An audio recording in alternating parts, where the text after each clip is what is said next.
Hey, everybody. Hey, welcome to this latest episode of Movies Merica. Spoiler warning on this pre-Friday, this Thirsty Thursday. And as always, I am your humble host, Van Ebert, and I'm here to walk you through what we have to offer you here at Movies Merica Incorporated, all right?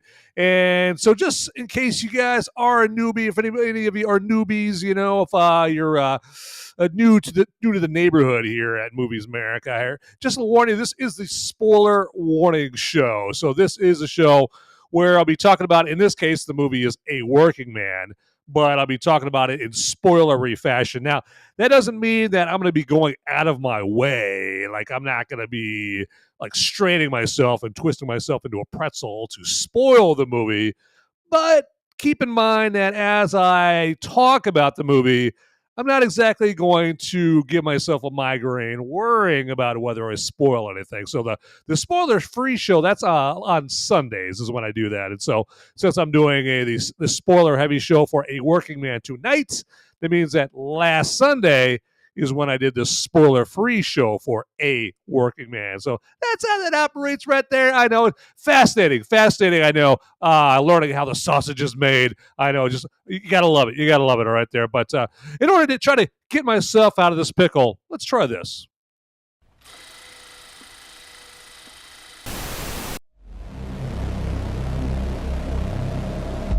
In a world where the number of movies available is great, but many are so bad, you'll learn a new definition of hate. One man sifts and reviews through the movie sludge. One man will be the movie cop, jury, and judge. He goes by many names, but you know him by Movies Merica.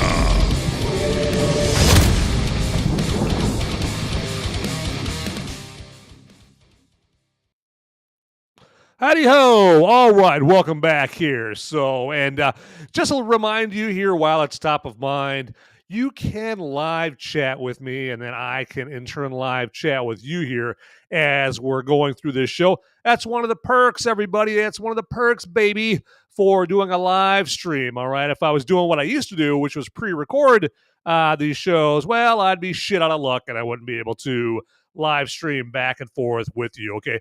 Now, keep in mind, that also means that you can give me all kinds of crap. You can give me heaping piles of crap as I'm going through this particular show right there. And so that's one of the things that I know, like on live streams like this show and other shows, the people in the chat, they take personal, disgusting, sick, depraved pride at trying to distract the hosts and get them off topic with what they put in the live chat.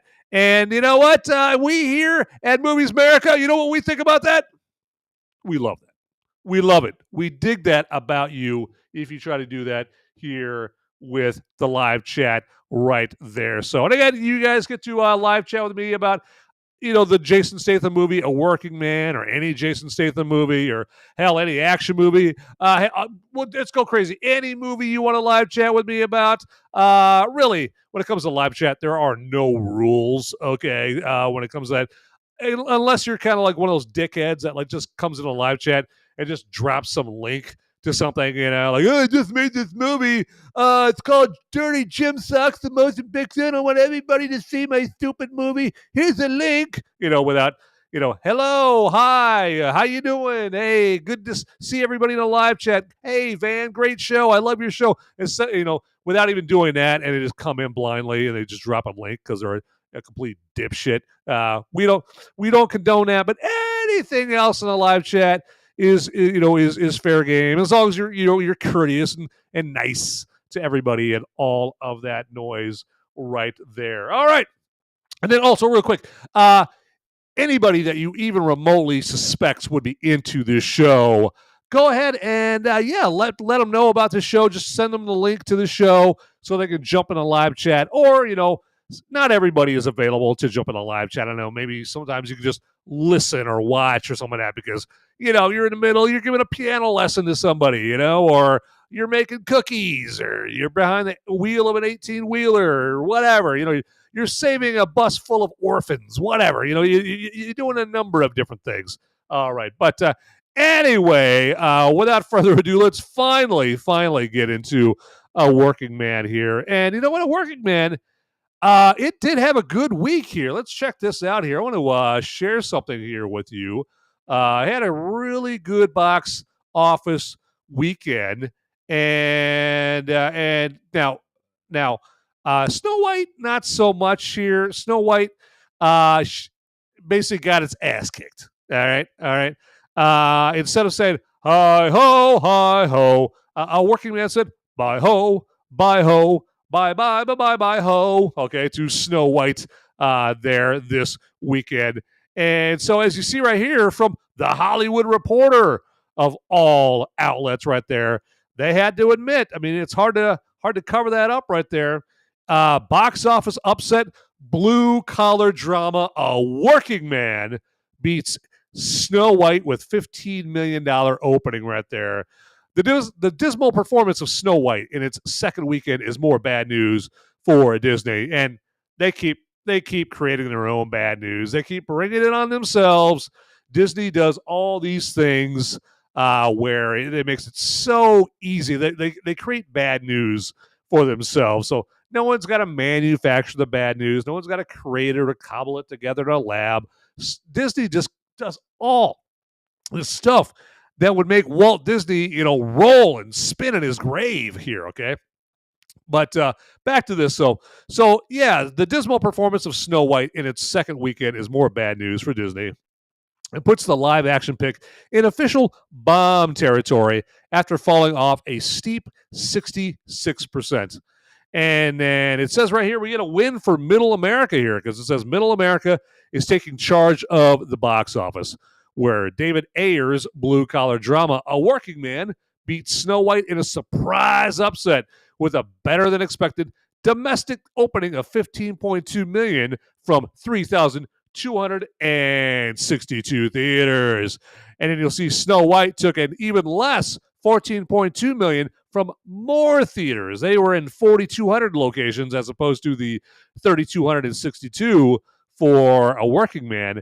And that was a steep decline of 66% as the live action update continues to be dogged by poor word of mouth and controversial headlines over its titular star, Rachel Zegler. And the film's domestic tally through Sunday is a muted 66.8 million domestically and 143.1 million globally. That is terrible. Right there, because this is a movie that cost most likely probably around like $330 million to make over here. And hey, we got Mr. Scott Awesome here in the live chat right there, going, "How we doing?" right there. And yes, he's saying hi to everybody right there. And we're doing pretty good there, Mr. Scott Awesome. Better that you're here. Enhancing the show, classing up the joint with your presence. Now, does everything sound okay? I was having some problems with my audio equipment earlier. So, Mr. Scott Awesome, am I sounding awesome? Any audio problems? If you wouldn't mind letting me know in the live chat, that would be tip-tap right there, if you would. So, but Snow White, it cost a pretty penny to make that movie because they had to do a bunch of reshoots because they had they had their, it sounds like they had a different plot that they were going to go with Snow White, where it was going to try to be this woke after school special all about creating like a communist utopia wherever you live, packaged and sweetened in framed by the classic story of Snow White there. So now, because they know you can't outright just come out with a movie called Communist Utopia and have it, some dude coming out here, "Hey, are you sick of capitalism? are you sick of colonialism? Are you sick of being able to go wherever you want and be able to make as much money as you can based off of your own hard work and efforts and that kind of thing? Are you sick of that? Well, you know what? So am I. Let's establish a communist utopia where everybody is as broke as everybody else. All right. So we're all going to be at the same level. We're all going to be at the same level of poor and destitute right there. So, and then, of course, as in any communist utopia, in any communist society, every single time they've tried it, okay, the multiple iterations of communism, there's always almost everybody. So everybody is equally poor. And then they have a very, very small class of people where they're extremely wealthy, extremely rich. Okay, so they rule over, so they call it the bourgeois in the communists, the few very wealthy people there, and then they have like the proletariat, I think is what they call the poor people, like the majority of the population of the country that are poor and destitute. That's why I used to see back in the day in Russia soup lines and lines for toilet paper and all that stuff. That's where communism gets you right there. You get most everybody dealing with that crap, and then just a few people, very, very wealthy and whatnot. So when people are trying to sell you on communism, they sell you part of the reason they sell you on part of the way that they sell you on communism is we're going to get away from that. Everybody is everybody is wanting, and then there's like that wealthy 1%, and we're going to get away from that. No, you're really not going to get away from that right there. It's just in communism, you're still going to have your wealthy 1%, probably even less than 1%. And then everybody is going to be even poorer than they are now in a capitalist society. So it's like, yeah, you're not creating anything better. But it just sounds good to morons, mouth breathers, and all that kind of stuff. Like, whoa, wait, everybody gets the same thing, but they never explain to them, well, what the same thing is. Yeah. Oh yeah. You're all going to be poor at the same level. Okay. So yeah, you're not going to be able to go out and get a nice espresso or, caramel macchiato whenever you want, because you're not going to be able to afford it. Now, the plus side is neither will Ralph over there or Jenny over there. You guys will be lucky if you guys can afford a cup of water a day, but hey, you guys are all at the same level. Okay. You're all at the same level. Okay. There's no class envy problem because everybody in your neighborhood and everybody in your city and everybody in your state, we're all equally poor. Okay, there you go. And Professor Sabadet is, right there. Get out of that, jeez. I really hate where I'm at. There we go. Okay. Anyway, I'm gonna try to restrain my criticism right over here, but anyway, so let's get into more a working man right there. I wanted to make sure that I got into the show that Snow White got beat out by an R-rated, bloody, violent movie that was showing in less theaters than Snow White right there. I mean, that's how terrible Snow White is it has the advantage of being PG and being in more theaters and having the Disney name on it. But as we're finding out, having the Disney name, just like we're finding out with Marvel and DC, doesn't necessarily bring you guaranteed box office success. All right, it used to be like a guarantee, like, oh, just slap the Disney name on a movie and man, people are going to come out. But that's all undone when you've got a star of your movie, a lead actress, in this case, Rachel Zegler, that comes from the entitlement class, the narcissism class. She's been infused with the worldview of, you're the best, you can never do anything wrong, demand everything you want, and if you don't get it, just scream louder and that kind of thing. She's from that generation, and also from the generation that just spits on traditional values like family and religion and all that stuff. And so that's why she was saying all that stuff about it. Well, you know what? This is not going to be a Snow White where Snow White's going to be searching for true love. She's not going to be waiting for some prince to kiss her. No, she's going to be a princess that's going to realize what a strong leader she is. And she's going to be tweaking her LinkedIn profile and polishing her resume. Won't that be a fun Snow White movie to watch? Like she was coming out with that crap. And then people were wondering, like, well, why does anybody want to see this movie right there? I guess they don't want to see this Snow White, just trying to be this career woman, where she's picking out the perfect briefcase and polishing up her resume and fine tuning her LinkedIn profile. That doesn't sound very fun to watch. Okay, so so they had to do a bunch of reshoots for Snow White, and in order to make it a little bit more traditional and that kind of thing, and that cost a shitload of money and ballooned up the budget. So yeah, we're talking about upwards of like $330 million for the budget. Okay, and that doesn't even include the marketing. Okay, so basically, that's why they always say in order to just break even, okay, you have to make your budget and a half. Okay, on top of the budget right there. So the budget's 330, so they probably spent 150, 100, maybe 165 million on marketing. Okay, so you had 165 plus 330, so you had 330 million plus 165. You have to make that at the box office.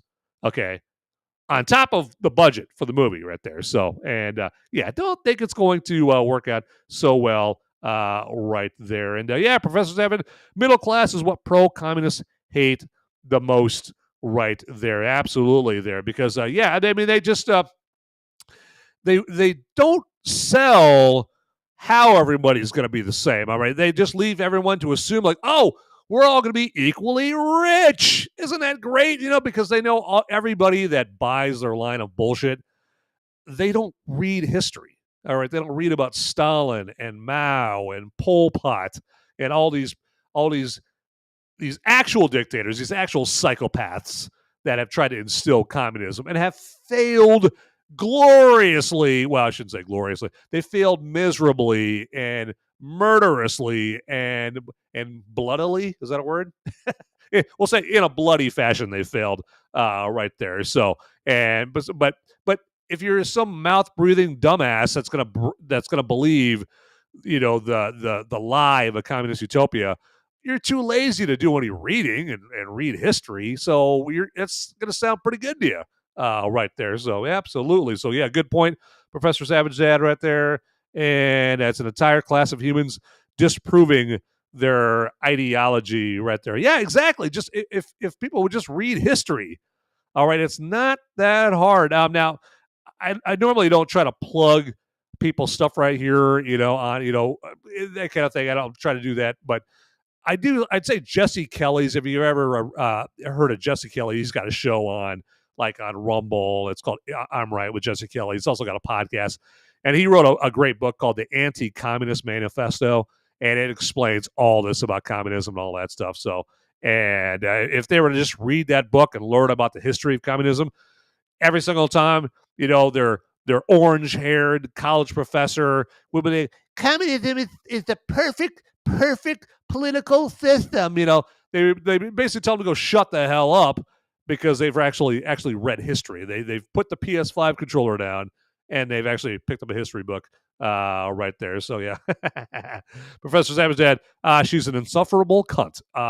Yes, there you go. You don't have to tell me twice who you were talking about. Rachel Zegler right there. So absolutely.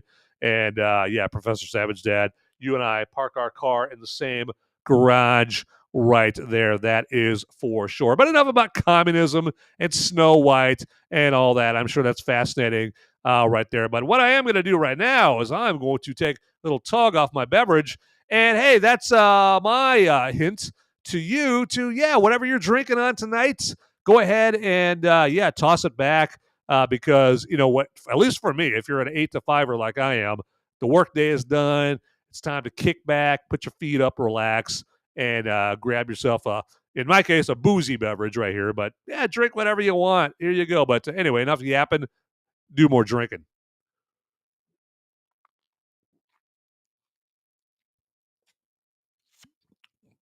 And I'll go over my brew here a little later on in more detail in the brew review time. Yes, that's what we are going to do. But there's a few things I want to talk about with A Working Man here. Just some questions, concerns, and differences about this Jason Statham ass kicker movie here. One thing I always wondered about in this movie is, why would the bad guys just go to Levon's ex-father-in-law's house? Okay, because Levon, of course, is the main character in the movie, played by Jason Statham. And so they have the scene where the bad guys, the Russian mobsters, they go to Levon's let's go Levon. Go Levon for the pronunciation. They go to Levon's ex-father-in-law's house and just burn down the house with his father-in-law, his ex-father-in-law in it. Pardon me. See, I drank a little too much. I took a little too big a gulp there on that beer, and now I got the beer burp. So bear with me here as I deal with them. But yeah. So, and as we see in the movie, Levon's ex-father-in-law does not like him one bit. Okay, because you learn in the movie that Levon's wife killed herself while he was off, like being stationed somewhere. He was deployed. He was in the military. He was deployed somewhere. And I guess, as Jason Statham's character, as Levon explained it, his wife always had depression issues, and so she ended up deleting herself, unfortunately. And Levon's ex-father-in-law blames him for his daughter deleting herself, and so that's kind of like the backstory between as far as the relationship between Levon and his ex-father-in-law there. But yeah, I just didn't get that. Like, why did the bad guy show up at his ex-father-in-law's house and just burn it down with him in it? Because they're trying to get to Levon, right? Levon is the guy that is kicking their asses and taking down their operation to try to get Jenny, the girl that they kidnapped, back and all that stuff. I don't get this. These are some of the dumbest. These are the stupidest bad guys. Probably people dumb enough to believe in communism. But like, why wouldn't the bad guys stake out his ex-father-in-law's house, so that when Levon shows up, then you just attack then? Just stick around. Like, oh, okay, he's we're staking out the ex-father-in-law's house right there, and hey, there's Levon. All right, everybody, grab your guns, let's go get him. You're like, why not just do that? Or alternatively, why won't they just make sure Levon is there and then burn down the house? Stupid. Okay, and so that's one of the reasons I think that David Ayer, the director and the co-writer, he also wrote the script with Sylvester Stallone, of all people. That's why I think that David Ayer and Sylvester Stallone, they just kind of like, they were napping. All right, they just kind of half-assed the script for this movie, because if they didn't half-ass it, they would have thought through things like this here. But unless they just really wanted to make the bad guys extremely stupid, extremely dumb here. And that is kind of believable, because in the movie, these Russian mobsters are just so cartoonishly stupid in this. Okay. And it's just, it's laughable, but I don't know. That's the thing about David Ayer's movies, is the bad guys in his movies are kind of hit or miss.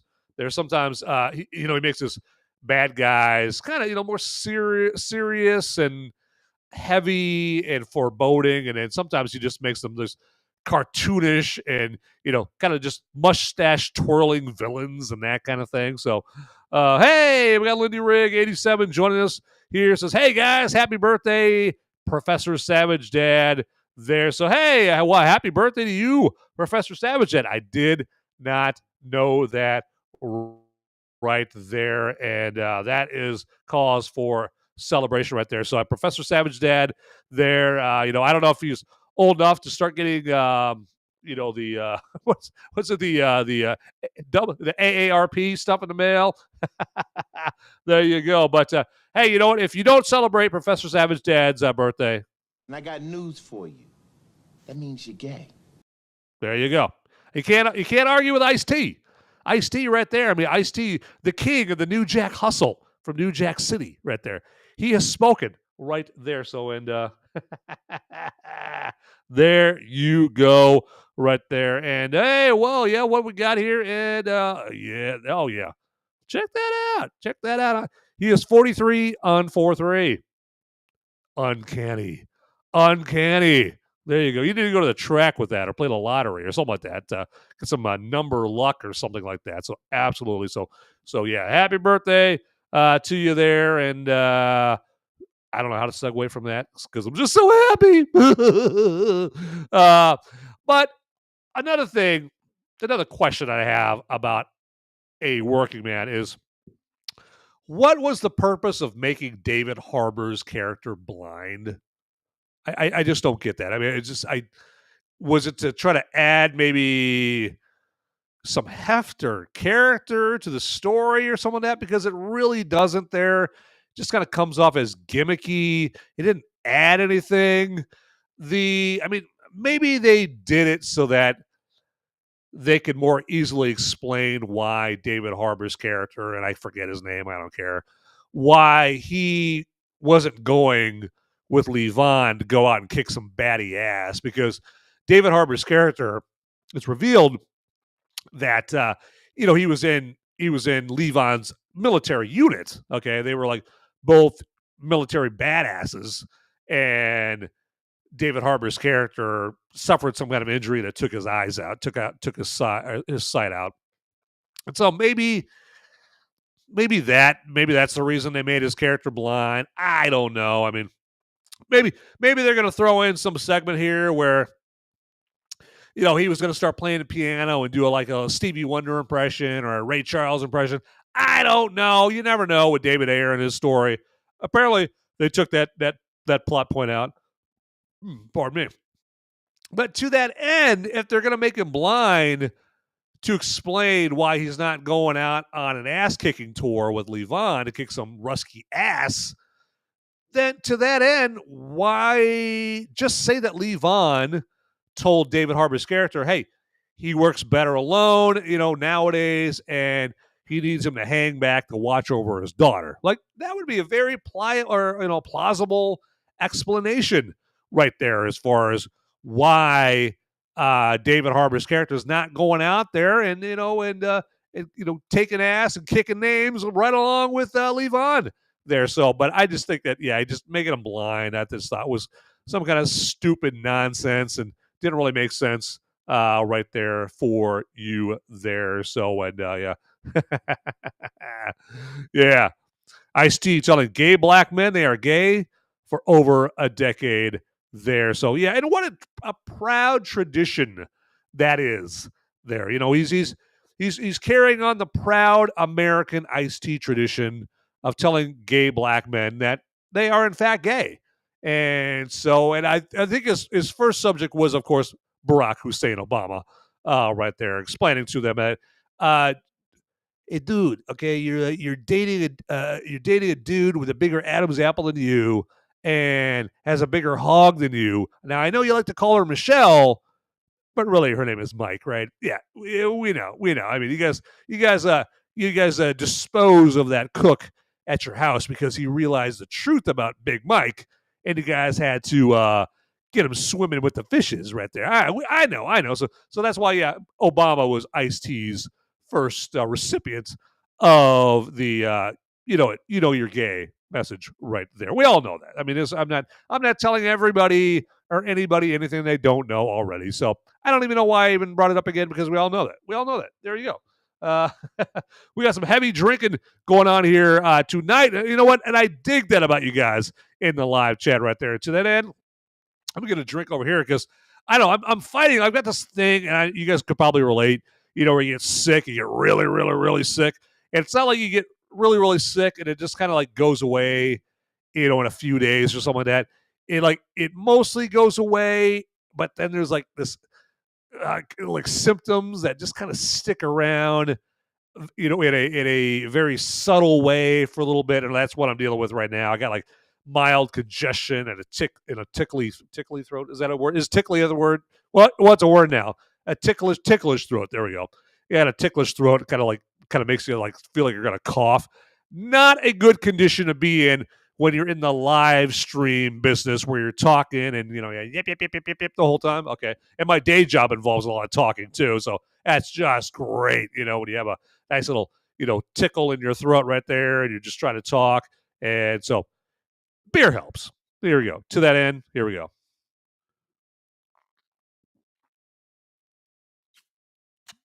Oh, yeah. There we go. Oh, yeah. And, I feel you, Professor Savage Dad, right there. Yeah, it's one of those things that, I'm sick, but then you always hear like, something's going around. I'm like, yeah, no shit. Yeah, something is definitely going around here. That is for sure. Real quick here, I just popped into my head to remind you guys that if you would, pretty please, with sugar on top and sprinkles, hit that like button down there if you would. All right, it's down there. It's staring at you. It's giving you that side eye like you're going to click on me, right? I know you're going to click on me, right? So just avoid the side eye from the like button and just go ahead and click on that like button. If you would, I appreciate that. So hit the like button on this episode. And you know what? If you're feeling especially industrious and ambitious, hey, feel free to go through all my old episodes and just start going on a like-a-palooza. All right, go on a like-a-thon. All right, so wear out your mouse and your fingers and just like that crap at all my past episodes. That'd be great. All right, and then while you're on a clicking buttons frenzy, feel free to go ahead and click on the subscribe or follow button down there. All right, it's down there. It's looking at you too. All right, it's giving you those uncomfortable, creepy glances. And so, in order to avoid those uncomfortable, creepy glances like I do to women wherever I go, go ahead and click on that subscribe or follow button if you haven't already. And then also, there's the notification bell down there as well to click on if you haven't already. Now, if you've already hit the subscribe or follow button and the notification bell already, don't click them again because you'll, of course, unsubscribe, unfollow, and you won't get notified anymore there. So, and then just to let you guys know, if you guys aren't watching this live, if you guys are watching the recording of this, well, first off, thanks for watching. Appreciate you guys watching here. And sorry, I got bad news for you. Sorry, you can't live chat with me. That chance was lost. All right, because you're not watching this live. But there's good news on the other side of this rainbow over here. So no, not a gay rainbow, just a Noah's Ark rainbow, the good rainbow. Okay. So there's good news on the other side of this Noah's Ark rainbow, where you can get in the comments section down below, and we can still keep the lines of communication going between you and I. All right, there you go. And go ahead and let me know in the comments. Hey, how do you like the show? Do you like it? Do you hate it? Whatever you want to comment to me down there. Go crazy. Go nuts. Yeah, I love it. I love it. All right, let me do a little house cleaning right here. And Lindy Rig 87 is going to get, I was going to say extra slosh tonight, because he's saying he's going to drink 12 in celebration of Professor Savage Dad's birthday tonight. So I don't know, but that 12, that just might be an average night for Lindy Rig. I don't know. I mean, that just might be like an after dinner drink. 12, that just might be what that is for him. I don't know. So I can't say he's going to get hammered out of his gourd right there. It might take 48 or whatever, or 64 to even make an impact there to Lindy Rig 87, because, maybe drinking 12 beers to Lindy Rig 87 is like, hitting Michael Moore with a semi-truck. I mean, you hit Michael Moore with a semi-truck. The guy's so fat, he's going to be like, hey, who threw that pebble at me? He's so fat. All right. That's what it feels like to him when an 18-wheeler hits Michael Moore there. So, so it might be low impact for Lindy Rig 87 with those 12 beers, but you never know. You never know. All right. What should we do next here, everybody? What we should do is talk a little bit more about a working man, because, hey, that's what's on the old avatar. That's what's on the old advertisement here, the thumbnail. So you know what? I should stay true to the messaging right here. And to that end here, in a working man, I did like the bullet impact shots. All right. And they did look like blood squibs, but still know that it's pretty unlikely that they use blood squibs in this movie right there. And just in case you guys don't know what blood squibs are, blood squibs, in a basic explanation, is they're just like little bags with fake blood in them, and they put like a little explosive or something to detonate them. There we go. Jeez, just tell me that out. I can't talk. And they used to use them more in movies back in the day before CGI was around. Okay, so perfect example is like RoboCop, right? Remember the scene where they're in the executive meeting there at Omnicorp, and they bring in the big ass robot, and they ask the one executive like, "Hey, point the gun at the robot, in a threatening manner." And the robot's like, "You have 5 seconds to comply. Put the gun down." And then the executive puts the gun down, but the robot malfunctions and still just shoots the shit out of him, right? And if you remember that scene, it's pretty gory and bloody. The guy is just getting shot. His blood just splattering out of his body and shooting out of his body all over the place and whatnot. And the reason it looked like that is because those were blood squibs. Those are like little fake blood bags exploding, and that's a blood squib. They used to use those in movies more than they do now. Now filmmakers are too cheap. Most of them are too cheap to use blood squibs. They go the cheap, Aldi's, Kmart route, and they use CGI for the blood, and it looks terrible most of the time right there. So there's a few filmmakers that still use blood squibs, notably like Quentin Tarantino. If you saw Django Unchained and The Hateful Eight, some masterful squib work in those movies right here. But I'm pretty sure that a movie like A Working Man that didn't have a very big budget, they most likely did not use blood squibs, and so but they use CGI to create the blood effects. So if you're going to use CGI blood effects, then at least do them like they did in A Working Man. They made them look, you could tell they tried to put some effort into it to make it look like a realistic bloody bullet impact here. Now, that's totally unlike another movie that Jason Statham was in, Expendables 2. Okay, damn, that CGI blood looked bloody awful in that movie. And there's a number of other movies.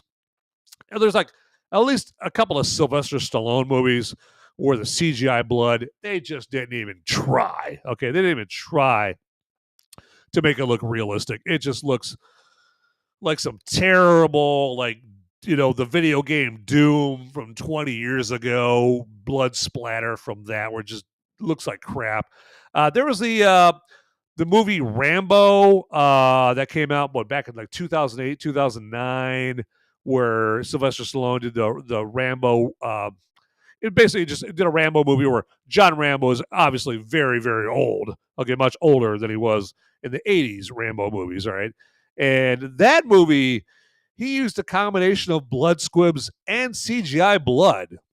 So, I don't know, just do all of one or do all of the other. Don't mix and match it. But that's just something that bugs me, a movie maniac, okay, that appreciates a good bloody display of what it looks like when someone does get shot. Okay, now you do have movies that, like action movies that are like PG-13, like the Taken movies and stuff like that, where they don't try to simulate blood really whatsoever because they're trying to maintain that PG-13 rating. But if your movie is rated R, all bets are off, man. Like, go nuts, go crazy, and go with the blood squibs right there. So, and thankfully nowadays, blood squibs aren't completely gone. Again, we've got great directors like Quentin Tarantino still using them now. If Quentin Tarantino stays true to his word, we're only going to have Quentin Tarantino for one more movie, okay? And he's gonna do his 10th movie and call it a day. All right, there. And I think his next movie, what we know Quentin Tarantino's next movie isn't the Film Critic movie that everyone thought it was going to be there for a while. And they're talking, I can't remember what they said the new plot is of his 10th movie is and whatnot. But anyway, this is not a Quentin Tarantino here and whatnot. So, but hey, Linda Rig 87 there. Hey, I appreciate you join in here. Lindy Rig 87's got it run and whatnot. And yeah, definitely check out Lindy Rig's shows. If you just look up Lindy Rig on Rumble, you'll see Lindy Rig's great shows and episodes and all that there. So, but appreciate you guys joining. I appreciate you joining here on this show here and giving me a little bit of your time right there. So, and hey, we got Shawnee Mac up in the hizzy. Said, yeah, let's party. Yeah, absolutely, right there. And Shawnee Mac, I don't know about you, but whenever I hear the phrase "let's party," I always think of Arnold Schwarzenegger in Commando towards the end of Commando, where he's about to fight Bennett, and you got Arnold Schwarzenegger as John Matrix, and he holds up like this big Bowie knife. He said, "Come on, Bennett, let's party." Oh yeah, that's what I always think of when I hear "let's party" right there. Some people think like other movies and other whatnot. Commando is what I always think of in total open disclosure, total honesty, because that's what we believe here at Movies America Incorporated is total honesty. That's what I think of when I hear "let's party." I always think of Commando right there. But good to see you, Shawnee Mac. Good to see you. Hopefully you can hang around a little bit here. And if you got anything to say about in the live chat about like maybe your favorite Jason Statham movie or your favorite action movie or whatever, by all means, the live chat is yours to violate. I mean, yours to use. I mean, that's what I meant. Yeah, there we go. All right. Now, if I was equating the quality level of this Jason Statham movie, okay, just in the pantheon of Jason Statham action movies to movies of this same quality in the pantheon of 80s/90s Steven Seagal movies, well, I'd have to say that this would be Seagal's Out for Justice. Okay, so Out for Justice, not as bad as Steven Seagal's like most likely Russia-financed straight-to-DVD movies that he does now, where old fat Seagal just eats the bad guys. But it's many levels down in quality from Under Siege and Above the Law. Like the two premier Steven Seagal movies that most people think of when they think of like the two movies that are, if you could put Steven Seagal and Prestige in the same sentence right there, they would put Under Siege and Above the Law in the Prestige. What's the word I'm looking for right there? Like the Prestige tier of Steven Seagal movies from back in the day. Now, some would argue you could put Executive Decision in that elite, Prestige tier, but I don't know, Steven Seagal, I don't think he was even in that movie long enough. I mean, I think when I think of Executive Decision, I think that's more of a Kurt Russell movie. And then it was like, and special guest star, Steven Seagal, like something like that. So I don't think of Executive Decision necessarily as a Steven Seagal movie. That's more Kurt Russell right there. Okay. That's how I roll with that. But so, yeah, I would say, you got your Jason Statham movies, just, the good ones down to your bad ones. You got your Seagal movies, your great ones down to your bad ones right there. And so I'd say a working man is like right. Okay, you got high, low. I'd say a working man is like right, kind of in the middle, just a little bit below the middle, and then Out for Justice and the Seagal pantheon is just a little bit down from the middle level of quality for the Seagal right there. But Out for Justice, yeah, that was another movie where William Forsythe plays a bad guy. So William Forsythe, you guys might not know the name, but William Forsythe, he played bad guys in a lot of movies that you guys know there. I don't know if you ever remember Stone Cold there with Brian Bosworth. He played a bad guy in there. He was a bad guy in, God, see, I'm over here, I'm like, oh, William Forsythe played the bad guy in so many movies. And then I can only think of Out for Justice and Stone Cold. But he played the bad guy in a lot of other movies. Now, actually, William Forsythe, this might clue you into who I'm talking about here. William Forsythe actually played a good guy in the movie The Rock, okay, with Nicolas Cage and Sean Connery. So remember Nicolas Cage. He's an FBI agent. He gets to San Francisco, and he meets up with this kind of heavy-set kind of FBI guy. And this heavy-set FBI guy, he's the first one to go into the interrogation room and start interrogating Sean Connery. And then he basically flames out. And then they bring Nicolas Cage in there to interrogate Sean Connery. That's who William Forsythe is right there. And he plays a good guy in The Rock right there, which was kind of weird to see him play the bad guy or play a good guy in a movie right there. But it's good. It's good. And Mr. Scott also, that's why they like it, because he died. There we go. Yeah, it's getting morbid up in here, and that is for sure. So yeah, gotta love it. So where were we at here? Let's do this here. So yeah, that's kind of where I kind of think of Out for Justice right there, or a working man in the pantheon of Jason Statham movies.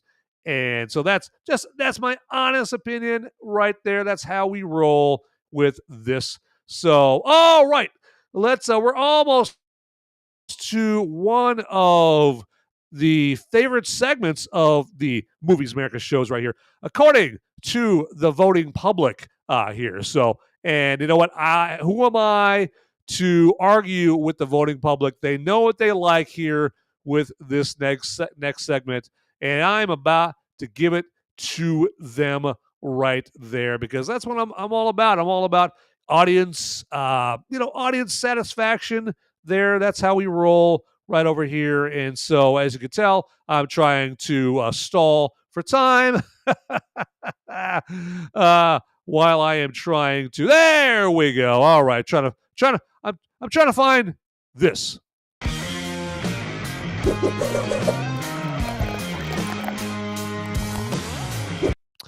All right, now one of my prouder moments, but deal with it. All right. So for this brew review time, everybody, let me introduce you to a little Kentucky bourbon barrel ale here out of Lexington, Kentucky there. And, I've heard it that, the Kentuckians, is that what you call people from Kentucky? Is that Kentuckians? Kentuckyites? Kentucky. Yeah, okay, there we go. We're gonna go Kentuckians, and they've got this great bourbon barrel ale here, and this is right off the bat. I'm not gonna bury the lead. I like it. I dig it, and the reason I think it's so good that I like it is because it's aged in freshly decanted bourbon barrels. There, they age it for at least 6 weeks there to make sure it's got that good taste impact right there. And it's got very subtle vanilla oak flavors, if I have to be honest right there. And I have to be honest because that's what we're all about here at Movies America Incorporated. Again, like I said before, we're all about honesty here. And it's got a great nose on it. It's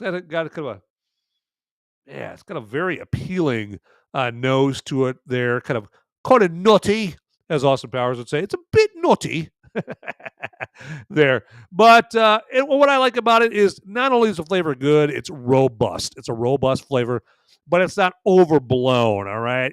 You're not going to take a drink and it's going to be like the old Batman TV series. Kapow! Blammo! Bam! It's not going to be that. It's not going to knock you on your ass, okay? It's going to be a very pleasurable experience. So there you go with this Kentucky bourbon barrel ale.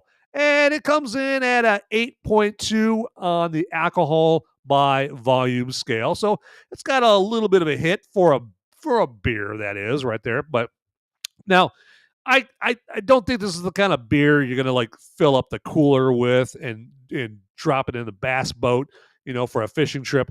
It's not quite that kind of beer. It's not a lager or a pilsner or something like that. It's a little thicker than that. Hey, maybe you would take that on the bass boat. Maybe that's how you roll.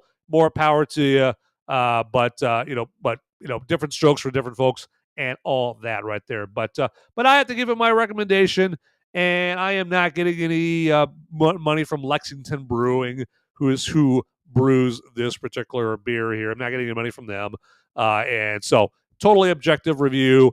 And so you might not find this. Most likely, you're not going to find this like at your local grocery store or anything like that, unless you have like a big store like Total Wine and More, which is kind of like the Walmart of booze. Okay, unless you have a store like that, you're probably not going to find it. So you're probably going to have to go someplace like Uber Eats, because Uber Eats they deliver booze, and maybe get it somewhere like that, or GoPuff.com, or what's the Open Bar? Open Bar is an app on your phone you can get and get your hands on some good brew like this right here. But enough of me yapping about it. I'm just going to take a tug off this bad boy.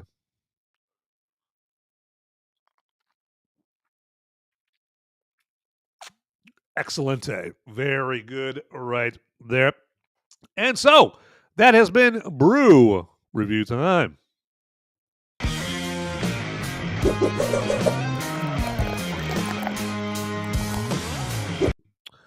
All right. So let me do this here real quick. Let me tantalize you with a great offer here, okay? Because you definitely want to get your hands on this right there. And this is going to be all about the merch. Yes, the merch. Gotta love the merch here. And let's do that. There we go. I was kind of overdoing it there, as I realized. But yeah, we've got great Movies Merica merch available for you. Okay, not just only for you. Okay, you could give this as a gift or something like that. Give Movies Merica merch as a gift, or give everyone the link to this show, and they can find out. They can get into the merch themselves. But as you see, at least one of the things that you can buy as far as Movies Merica merch is a Movies Merica t-shirt down there at the bottom right. But you know what? Fear not, you don't have to get the t-shirt in black. We have a number of different colors there. And then also, we don't just have Movies Merica t-shirts. Got Movies Merica shot glasses and pint glasses and phone cases, and hell, we even got yoga pants. I'm pretty sure, I believe, like with my mug smacked right on the ass cheeks of the yoga pants right there. So if that doesn't sweeten the deal, I don't know what right there. So I gotta love it. And then also, I should probably tell you, like, how do you get to where you can buy the merch? Well, you just click on the merch link down in the description, right? Got that merch link down in the description. And then just go in there and just browse your butt off for all the Movies Merica merch that you want. And then all you got to do is get that all in your shopping cart. And then I know it says whiskey down there, but the promo code to use is not whiskey. Use the promo code MOVIES right there, and we're going to get that overlay fixed one of these days there. But yeah, put in movies for the promo code, and you're going to get free shipping there on your Movies Merica merch. So yeah, grab yourself some Movies Merica merch. Give it as a gift. We got Easter coming up here. And, nothing says, I appreciate the sacrifice of our dear Lord Jesus Christ more than some Movies Merica shot glasses. Okay. Particularly if you're Catholic. Okay. There you go. Because they know how to drink. They sure do. They sure do. There you go. All right. So enough about the moich right there. And we're going to move on with a little bit more of a working man. That is for sure. And also, I should mention here that a little later on, as you guys know, we found out yesterday that we lost a movie legend, Val Kilmer. And I grew up on Val Kilmer movies. And so I'm going to be doing a tribute, a kind of a spoken tribute and a video tribute to Val Kilmer later on in the show. So make sure to stick around for that right there. All right. So there you go. Now, about a wanted man again here. If you want a little less cheese with your Jason Statham, with your Jason Statham movies, what I would check out, the movies I would check out would be Wrath of Man or The Bank Job, or I should say, and The Bank Job, because these are both fantastic movies. Again, Wrath of Man, which came out like 2-3 years ago, and then The Bank Job, which came out like in 2007 or 2008. Okay. And with Wrath of Man, director Guy Ritchie at least tries to inject some seriousness and weight amongst the action. Okay. It's darker and more brutal than most Statham content we see. And as a result, because there's this, there's this seriousness and there's this weight, when the bullets start flying, you feel the high impact as a viewer there. Plus, it does some good going back and forth in time, like you see a lot in Christopher Nolan movies. And so you don't typically see that in Statham movies, just kind of that hopping around in time, that kind of thing, like you see with Christopher Nolan movies primarily there. Now, The Bank Job, that movie, that's a smart and actually kind of sexy bank heist movie based on a true story set in the 70s, okay? And I think it takes place like in 1971, there to be specific. But it's, it's got Jason Statham. He plays like a member of a bank heist team there, and he's teamed up with some people that they're trying to get into this. I think it takes place in London. There, someplace in the UK is where it takes place.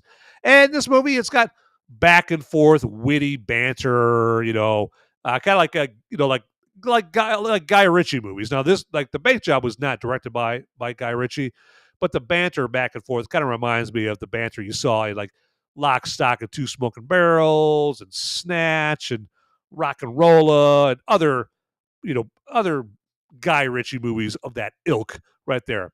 But a word of warning, though, with the back and forth witty banter, I would highly, highly, highly, extremely, intensely recommend you put on the subtitles, because the heavy-ass Cockney British accents are, quite frankly, sometimes hard to understand. Like,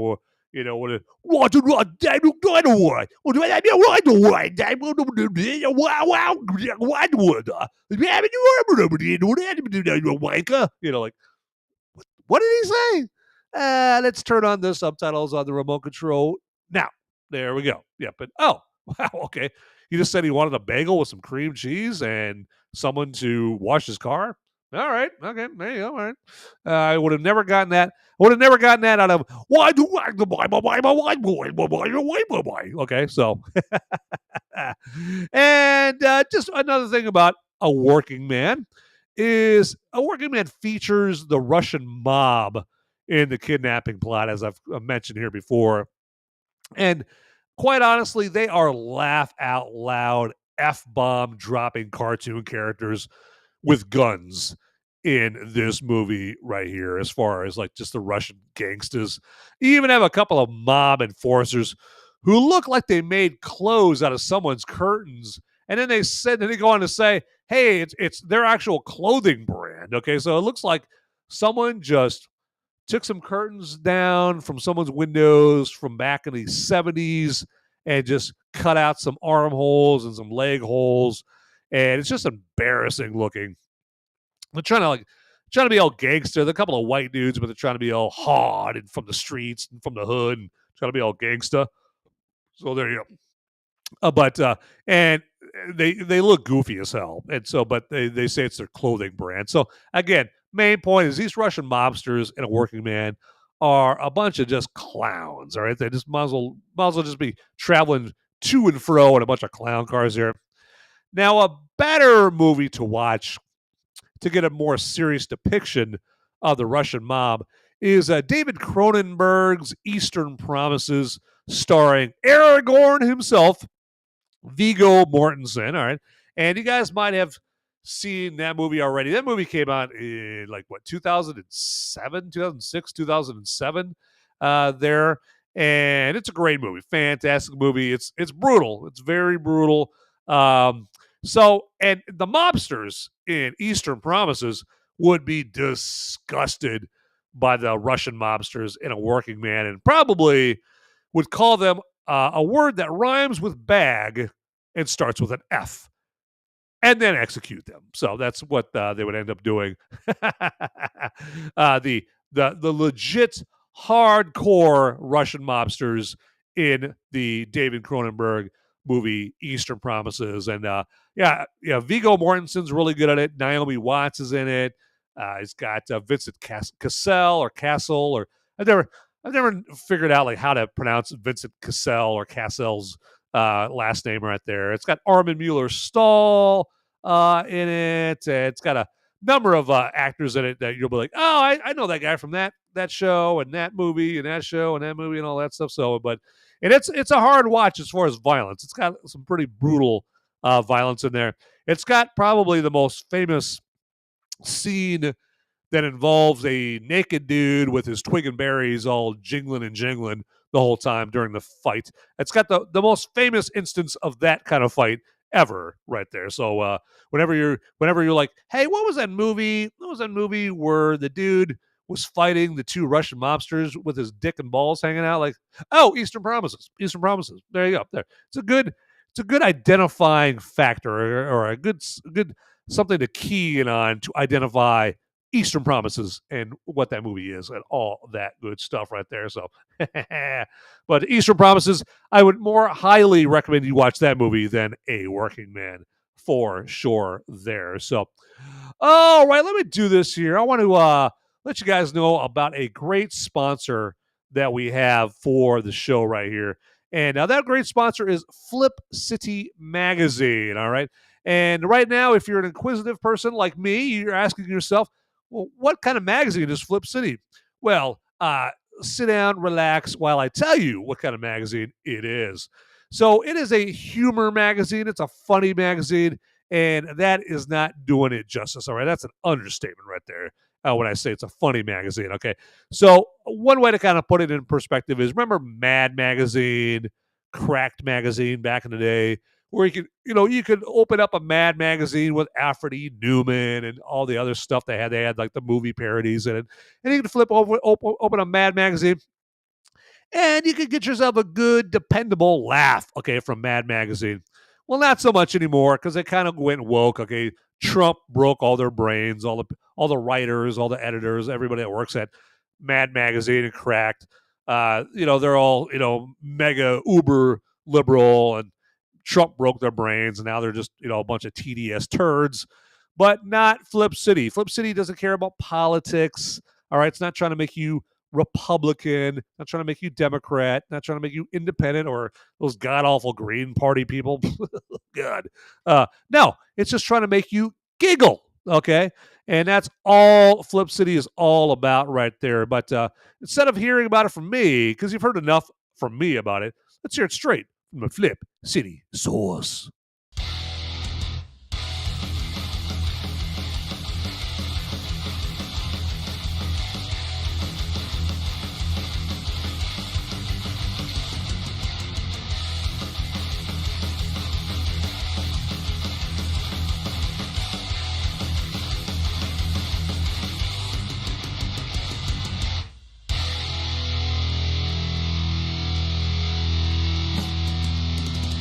I love Flip City. It has brought new types of badassery and integrity to the print medium. Genuinely cutting, but also funny, and obviously just chaotic and very fun.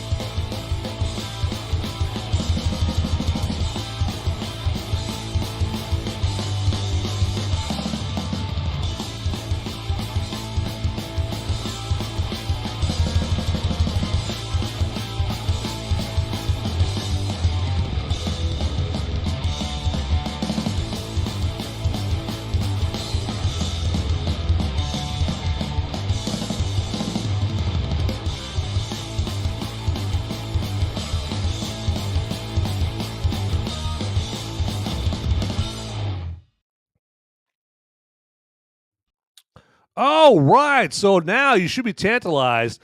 Get yourself some Flip City magazine right there. Or if you've already got a Flip City subscription, you can get yourself get a gift subscription for somebody. And we're making it very easy for you. We are making this Flip City thing very excuse-free for you. All right, there is nowhere you can run, no excuse you can cling to, okay, because we've got the Flip City link down in the description for you, all right? So you can't go, I would subscribe, but I couldn't find the link.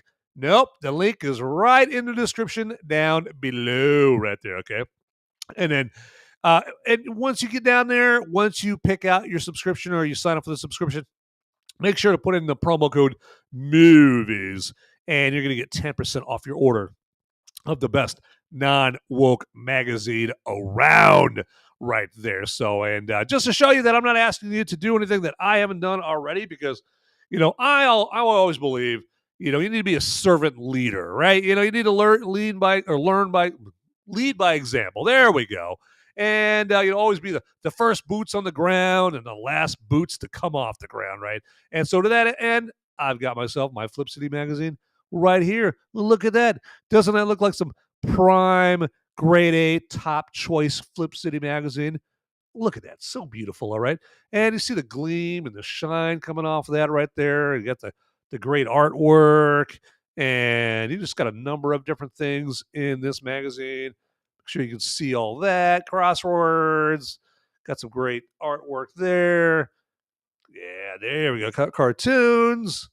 Yeah, all kinds of good stuff. Got some jokes there. I mean, yeah, we come with the jokes right here. He's like, you ask, oh, you got jokes. Oh, we got jokes. Okay, in Flip City magazine right there. So it just feels so good to have something in your fingers right there, instead of like just scrolling down some app on your phone or something like that. So there you go. So grab yourself some Flip City magazine, everybody, today. All right, do yourself a favor, or a gift recipient a favor right there. Get yourself some Flip City magazine. All right.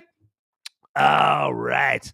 Okay, so let me do this here real quick. I just want to make sure I'm covering all the bases and make sure I'm not missing anybody in the live chat or anything like that, because I don't want to be that guy that someone puts out a great live chat, put a great message in there, and I'm that guy that doesn't bother to check it out and call attention to it, because I know I'm right with you. I mean, I'm doing my own live stream show right now, but, of course, I get on other people's live streams and I get into their live chat, and I hate that. You put in like a great live chat message, or I guess what you think is a great live chat message, and they don't read it, and I get it. There's some shows, like, I mean, yeah, Dan Bongino or Steven Crowder, the big ones, the Quartering, they got so many people live chatting in their live chat. Their chats are going just all like up and down, just scrolling up and down so fast. You can't do that.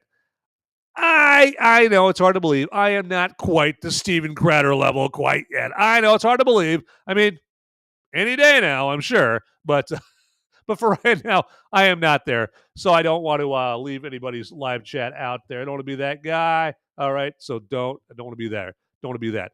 But right now is the time for my personal favorite segment of every Movies Merica spoiler warning show. And that, of course, is my movie military moment. And for anybody that's new to the show, probably would not be the worst idea for me to explain what the movie military moment is, okay? And I will do that on the other side of our movie military moment. Fantastic intro.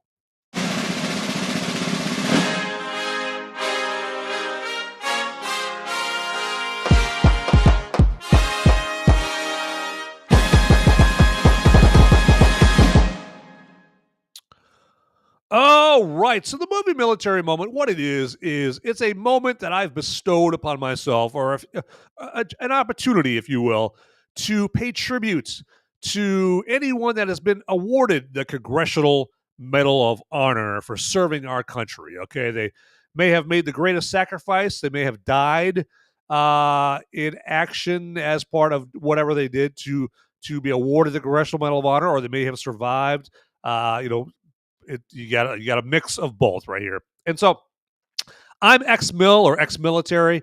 And so I really appreciate when people go into the military, especially in the more dangerous MOSs or job classes of the military, your spec ops, your special ops, your infantry, the Army, Marine recon, not like what I did. I was in the Air Force for 4 years. What I did was not dangerous whatsoever, okay? For me, the most dangerous part of my military service was surviving the flight in the 747 back and forth between the States and Japan, where I was stationed. That was the most danger I ever faced there. But yeah, if you're a Navy SEAL or a Green Beret or a Delta Force or something like that, or someone where you're in the danger, you're a helicopter pilot, I respect that. And so if you are one of those folks, someone like that, and you've also been awarded the Congressional Medal of Honor, I just want to pay a tribute to you just for a few minutes. It's the least I can do. Costs me nothing, okay? But it does draw attention to these Congressional Medal of Honor recipients. It draws attention to them, and people that aren't aware of these names to these heroes, they get to learn about them. And these heroes get a little bit of get a little bit a moment in the sun, a moment in the spotlight that they so richly deserve. Okay, we put the spotlight way too much on people that don't deserve it near as much as Congressional Medal of Honor recipients. We always like blowing sunshine up the ass of pro athletes and music stars and all that stuff. Like, they're not shit compared to some Navy SEAL. They ain't shit. All right. They're nothing. And they're nothing. All right. But we kiss their ass more than we kiss the ass of some first lieutenant that's in the Navy SEALs or something like that. Okay. But anyway, enough about that here. Now, you may be asking yourself right now, what is a military moment? What does this all have to do with movies? Okay. Well, there is a link, and I will explain that. Okay. So, as you would imagine, in order to be awarded a Congressional Medal of Honor, or a CMH for short, whatever you did, it has to be something just mind-blowing, all right? Something like a feast for the eyeballs, all right? Something that it's just, you'll never forget it. It's going to make a mental imprint on you that you will not be able to ever erase right there. So if you saw it like, you saw a Marine, and he's charging a Japanese bunker on Iwo Jima, and he's rushing into it with just a grenade because he's totally out of rounds, and he's rushing the bunker because he sees that these Japs are about to mow down all his buddies over there, and he jumps into the bunker, pulls the pin on his grenade, and takes himself out, but it takes all the Japs out as well, okay? Or let's say you're a medic, okay? You're a medic, and you're out in a area with no cover. Okay, you've got no rocks to hide behind, no tall grass, no nothing. But you see like one of your buddies, and they're wounded. They're like, "Help me, man! Help me! I'm wounded. My leg's blown off." And you as a medic, you go run out there to some rice paddy in Vietnam with no cover whatsoever. You're an easy target, but you don't care because you're selfless. You go out there and you're going to rescue that person, try to get them back home safely with no regard to your personal safety. Okay, stuff like that. Okay, something where if you saw it on a big movie screen in front of you, it would be a fantastic, amazing movie military moment, and that's the connection right there. All right, so without further ado, let's get further into our movie military moment here, and for this week's movie military moment recipient, we have Master Sergeant Mike C. Pena, who fought for us in the Korean War. And we're going to learn more about Master Sergeant Pena when I read his citation about what he did to be awarded the Congressional Medal of Honor right here. And I believe that Master Sergeant Pena deserves his own movie military moment music. Don't you? Yeah, I do as well. So let's take care of that right now. And if you're in the live chat, let me know if you would. This helps me out. If the music is too loud, if you can't hear my voice over the music, let me know. And then for next week, I'll have to lower the volume here for this. But anyway, let's get into it right now.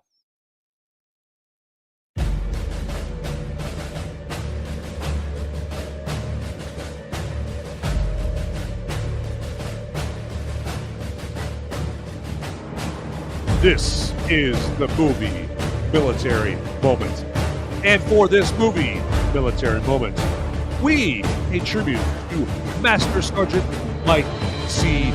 Pena, who fought for you, fought for me, in the Korean War. And that was the conflict in which he earned his Congressional Medal of Honor. Let's find out more about Master Sergeant Pena, shall we?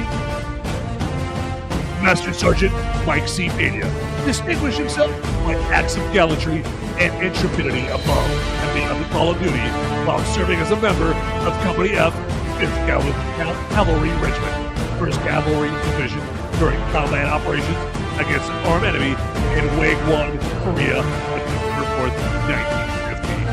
That evening, under cover of darkness and a dreary mist, an enemy battalion moved to within a few yards of Master Sergeant Pena's platoon.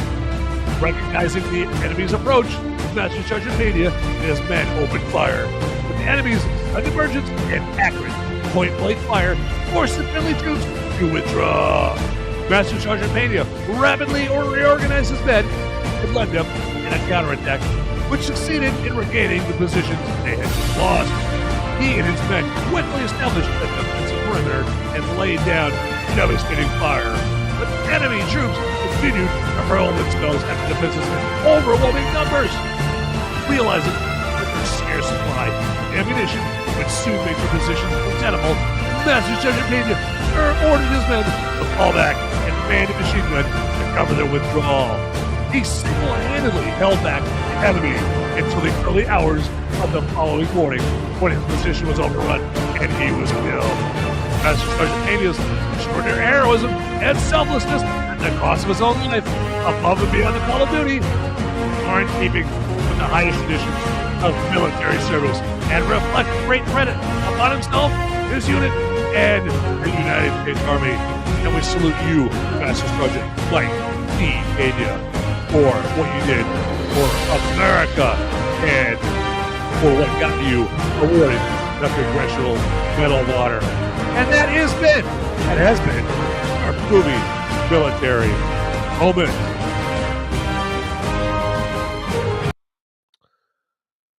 All right. Well, thank you, Mr. Scott Awesome, for that input right there. That's exactly what I was looking for. Just to see if I still need to lower that music right there. It says, I can hear your voice a lot better than the last few military moments, but the music is still on the loud side. Okay, yeah, I got that. Yeah, the volume level of that music about 45. I'm going to have to get that down lower than that still, but I appreciate that. So, yeah, that's kind of the rub about using Rumble Studio here is it's not like StreamYard, which I used to use, where you can on the fly just change the volume of the music right there. So, but Rumble Studio is free, and like they say, a lot of times in life, you get what you pay for. There you go. So you go to a truck stop and you get yourself a lot lizard that costs you $1.50. Well, you're probably gonna get some fat hag with one tooth in their mouth that smells like stale cigarettes and farts all the time. So there you go. So you gotta get what you pay for. That's for sure. So all right, but yeah, I appreciate you guys attending or checking out the movie military moment there. And so with that, we're gonna wrap up this movie military moment.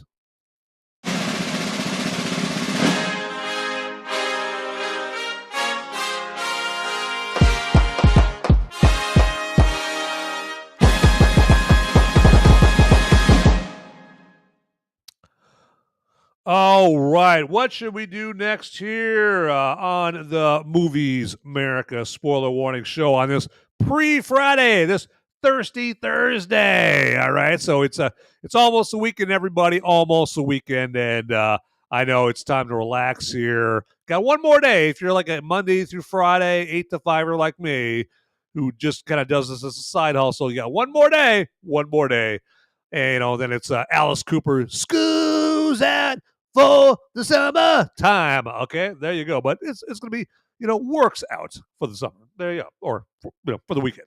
All right. So let me just ask this of you here. So if you guys are, by some miracle are appreciating what I'm doing here on this show here enough to maybe throw a buck or $2 or 10 or 20 or whatever my way, then hey, by all means, you can definitely do that, okay? And you can do that if you're checking me out on Rumble. You can do that via what they call a Rumble rant on Rumble, okay? And that's really where you should be watching the show from, is Rumble, because it's the cool platform.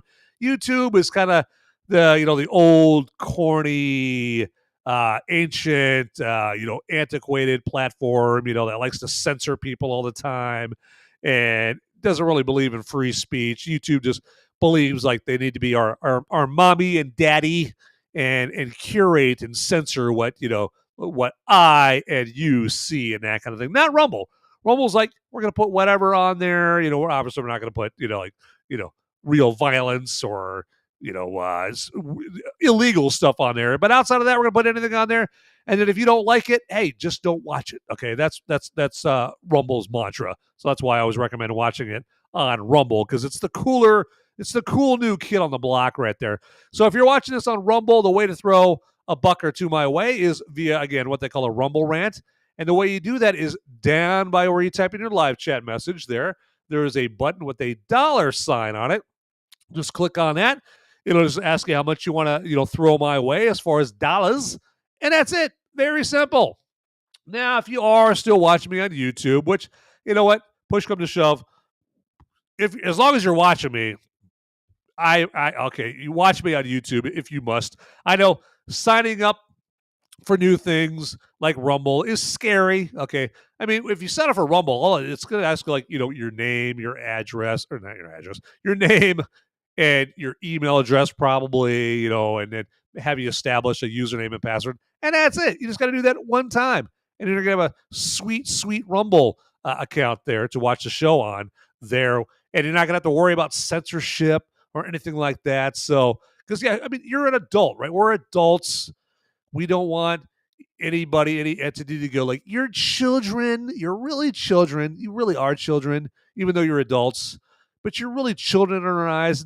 You know what? We really need to curate and censor what you see, because you're little babes. You're little babies. You might see something that might upset you. We don't want you to see that. We want to keep things sanitized for your protection. Like, who wants to be treated like that as an adult? Okay, that's what YouTube does. Rumble does not do that. Okay, so that's why I'm always plugging Rumble there. Okay, one of the reasons, I should say. Now, but if you're on YouTube, you can throw money my way via what they call a super chat, and it works pretty closely to the way that Rumble works. Okay, down by where you type in your live chat message, you just got to click on the button with a dollar bill on it, and it'll just ask you how much you want to throw my way, and that's it. Very easy, very simple. Okay, so even I can figure it out. That's how you know it's very simple. Okay, there you go. Like Triple Jack, hey, what about my rain? So yeah, simple, like Simple Jack. There you go. All right. Well, now we've come to the time that I teased a little earlier, where I know it's a fact of life. People die. Okay. Tell me about it in 2025. Me personally in my life. But less important than the people we personally know in our life. Celebrities die that we appreciate. Celebrities die that we've grown up with, or that we dig what they do, whether it's their music or their movies or TV shows or all the above. All right. And so yesterday, on April 3rd or April 2nd, I believe, April 2nd, man, we lost a big one. We lost a massive, legendary movie star, an actor that I grew up with. And of course, I speak of Val Kilmer.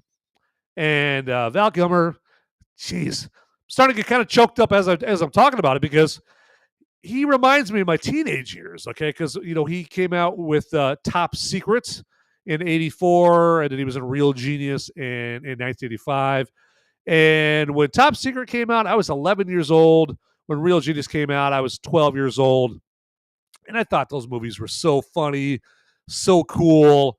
And in Top Secret, it didn't just introduce Val Kilmer to me, it introduced the world to Val Kilmer in Top Secret. And just right off the bat, you knew this guy had this charisma, this charm, this it factor, okay, that was going to be needed to be a movie star. But as we found out, along the course of his career, he didn't want to be a movie star. Okay, you could tell by his career choices, his movie choices, he didn't want to be Tom Cruise. He didn't want to be Brad Pitt. He didn't want to be that big. Okay, he just wanted to do what he wanted to do. Okay, he's like Johnny. He's kind of more like Johnny Depp in that facet there, where he just wants. He wants to do projects that he wants to do more than he wants to be the biggest name on the marquee and be this massive movie star. Okay, not to say that Tom Cruise and Brad Pitt don't want that,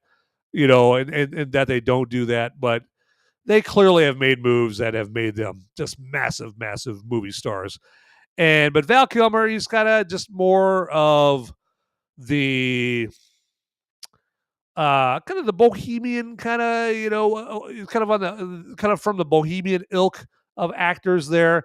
And it's really cool. He grew up with the likes of he grew up in his acting career, I should say, with the likes of Sean Penn and Kevin Bacon. They all came up together. Bill Paxton, Matthew Modine, that generation of actors. They're all young around the same time. They're all young actors in the 80s. And so he's from that ilk. And and now, you see all those guys in movies now, and you're like, oh man, they're old. That means I'm old. It's like, wow, like Val Kilmer, he was young, and real genius, and Top Secret. Man, I'm really losing my brain here. We saw a young Matthew Modine. He was in Vision Quest and Full Metal Jacket, and now you see him like, oh God, they're old. That means I'm old. Oh God. But you know what? I've teased this Val Kilmer video tribute that I've got here enough, and again, like I said, I grew up with Val Kilmer, and I was compelled to make this video tribute here, and it was a labor of love.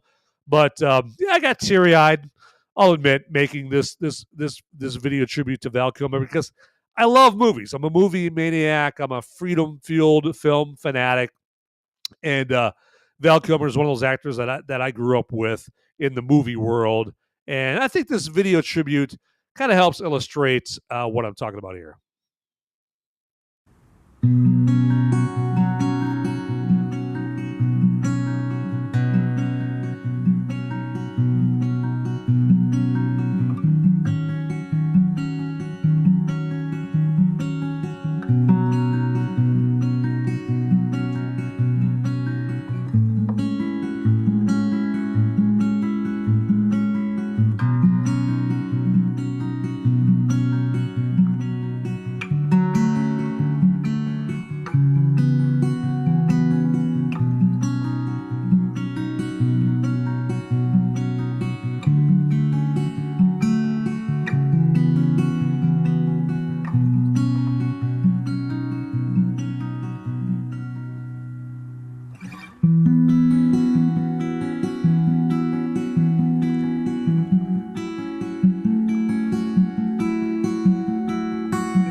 All right. So, yeah, that was just my humble little tribute that I made there to one of my acting heroes, a acting icon, Val Kilmer, and you could tell that I was not alone, and anybody who's a fan of Val Kilmer, you could tell that they were alone. As I'm trying not to get choked up here, because I mean that's that's what happens when you're a movie maniac. You hold these actors in high regard, and so when they pass on, it's a little tough right there. But hey, we got my man Beyond Formal joining us on the show right here, saying hey, yes, and yes, to Val there. So yep, I will drink to that right there. A toast to Val, slancha to Val Kilmer right here.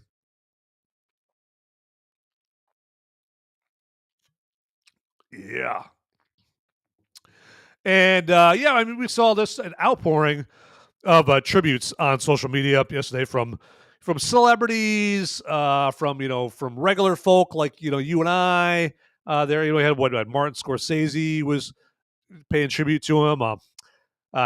Tom Cruise today at CinemaCon paid tribute to him. He wanted to have a moment of silence for Val Kilmer at CinemaCon. There, Tom Cruise, right there. Which, of course, you saw Tom Cruise there towards the end of the video there in that famous scene from Top Gun Maverick, the movie that would be the last movie that Val Kilmer would ever do. So in Top Gun Maverick right there. So he went out reprising, one of his earliest roles that the role that really put him on the map. I mean, because sure, he was in Willow and Top Secret and Real Genius before he was in Top Gun. But Top Gun, him playing Iceman, Tom Iceman Kazansky on Top Gun, that really is what put him out there for you and I, and for casting directors and producers and other people, in power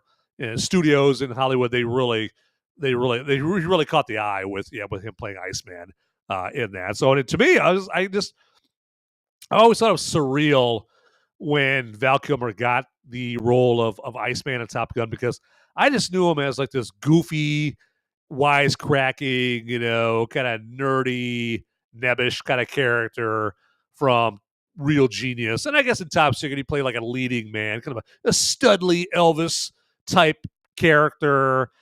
But, so it was always just kind of, so I always kind of pictured him more like from Real Genius there, where he's like this comedy character, this comedian, this funny character, and then he goes from that to playing like this super ice cold, because that's how he flies, ice cold, no mistakes.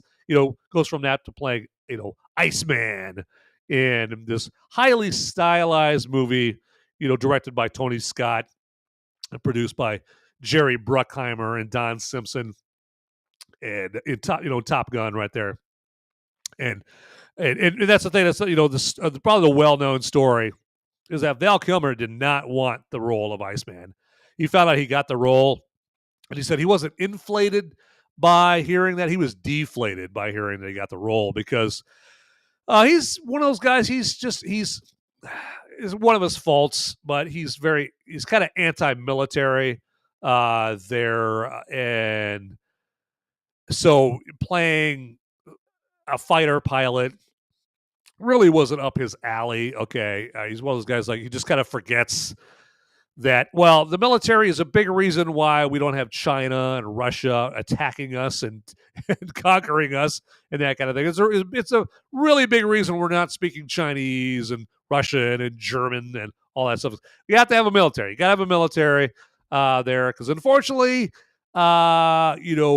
for reasons outside of our control, countries like, they like to go to war for various reasons. And so it would be pretty stupid for a country to not have a military. And so, but I think that Val Kilmer, he's just like, and it's kind of weird because his dad was in the Air Force there, but he just didn't want, he wasn't into the military thing. And so he's kind of more of a artistic, or he's an artisan, right? It's kind of more bohemian and that kind of thing. You could tell, especially if you watch the Val Kilmer documentary called Val, that's on Prime Video that his son made a few years ago. And you just look at Val Kilmer in there. He's very, just kind of very bohemian, very artisanal.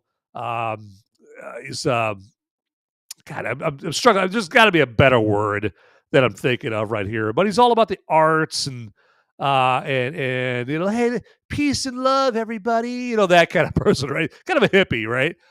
There, and so that's all fine and good to be that, as long as you're also realistic and realize, we do need to have a military. Okay, don't take it too far where you're so stupid where you're like, I hate the military, I hate them. Like, the military is the only reason that you have the freedom to go out to the Joshua Tree and do shrooms. Okay, Mr. Hippie. Okay, if you want to go sit on the edge of the Grand Canyon and do ayahuasca, all right. If we were all speaking German right now, you probably couldn't get away with doing that. Just say thanks to the military for that being the situation, and do your ayahuasca. Sitting on the edge of the Grand Canyon. Okay, there you go. So just don't be too hippie-ish where you hate the military and you forget they do have a place in our society. They do have a place in our country, and that is protecting your ass. Okay, there you go. But yeah, it's Val Kilmer. It's fascinating seeing his career go from his debut in Top Secret, playing like the goofy the goofy Elvis like character in Top Secret, which it's a shame that Top Secret didn't do better at the box office when it came out there, but the marketing was pretty terrible for it. So if you look at the box, the old VHS box of the marketing or the poster for Top Secret, it just has a cow with wearing boots on it, which to me, that would be enough to get me to go see it. I'm like, I see what you're doing there. Just trying to be goofy. I'll go see it. I'll go see the movie. To me, the poster and the marketing doesn't really mean much. If I hear that the movie's good, I'm going to go see the movie. Okay. But seeing, him go from Top Secret to Real Genius to Top Gun to The Doors to True Romance to Tombstone and Batman and Heat and so on and so forth. And then later on, where his career was kind of falling off, unfortunately, then, he was doing great movies like The Salton Sea, Spartans, a great movie he was in, Wonderland. Okay, so those aren't household name movies. Those movies are probably named. I wouldn't be surprised if those are movies that you've never heard of. Like Salton Sea, Wonderland, Spartan. Never heard of those movies, but those are great movies right there. And then he just progressed from there and there and there, and then eventually did get back to, again, like I said before, reprising one of his more famous roles as Iceman in the long overdue sequel to Top Gun Maverick. But I think that Tom Cruise was just waiting for the right script, for producing a Top Gun sequel, and also probably was waiting for the technology that was needed to bring us the awesome jet shots that we got, the great aerial shots that we got in Top Gun Maverick. Right? There's probably waiting for the camera technology for that kind of thing. So that's probably why we had to wait. What was it, 36 years or whatever it was for a Top Gun sequel? And then it also didn't help that Top Gun Maverick was originally supposed to come out like in 2019 or 2020. And then we had this thing called the pandemic hit us. and Tom Cruise wasn't about to, hey, Tom Cruise, hey, how about we put your Top Gun Maverick movie in theaters, but on the very same day, we're going to release it on streaming as well. Okay, Tom Cruise was like, hell no. He has enough pride in his product to go like, screw that, all right? If you want to see Top Gun Maverick, you're going to go see it on the big screen, all right? And that's the way it's going to be for at least a few months. And then you get to go watch it on a smaller screen, all right? So that's why there was a big delay. One of the big delays for Top Gun Maverick right there. But I just feel like I'm missing something, missing out on saying something about Val Kilmer here. But we're going to have to move on right there. But hopefully you guys enjoyed the video tributes that I just kind of just cobbled together for Val Kilmer right there. And I was like up late last night because I'm like, I want to have this ready for tomorrow night's episode right there. But again, hey, I was up late, but it was a labor of love doing that video tribute. And I've got that video tribute. It's out of my X page under @Movies Merica.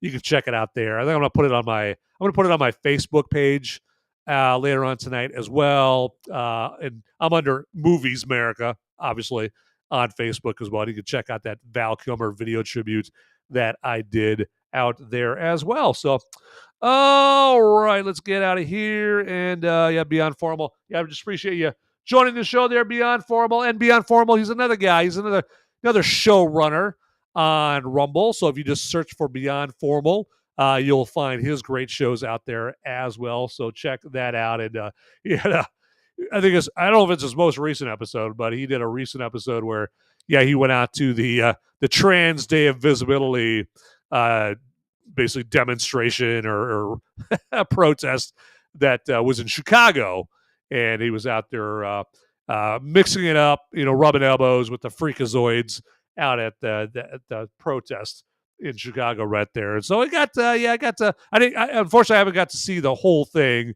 yet, but I'm sure it got a little hairy, as in the hairy beards there on the dudes that feel pretty, but they're wearing dresses, but they've got full beards. Very, very weird, guys. Very weird. So, all right. So let's do this here. I got some stories I wanted to go over with you guys here. Some movie stories that I thought were kind of interesting. So we're going to check that out there and get up in here and do a little presentation and check that out. So, yes.